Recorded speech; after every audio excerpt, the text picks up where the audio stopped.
Out there is plenty of other prep work to bring the race here. One of the largest cargo operations in the world has to bring hundreds of tons of crucial equipment to Vegas by ground, by air, and by sea. For one of the world's biggest sports to roar into Las Vegas and take over the Strip, there's a whole lot of equipment that has to come here.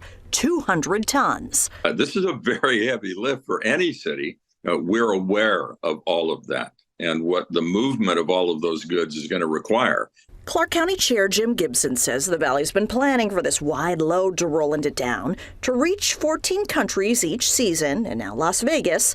Freights and cargo must come by air, land, and sea. It includes Jackson trolleys, kitchen and fan zone items, safety and medical cars. The broadcast facility is also a big shipment with 126 cameras, 37 miles of cable, all for 500 million viewers. Is they're leasing parking lots or other locations that can be made to accommodate whatever is stored and parked.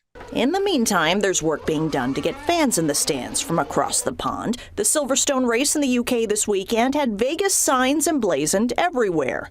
UK is our #1 overseas source market for visitation. Partner with the oldest race in the circuit to introduce what the newest race is all about. There's expected to be 100,000 fans per day over the course of 3 days in Las Vegas, but there are hopes the tourists will spend lots of time and money in town well beyond the race. The international visitor tends to stay longer. They're a really important customer.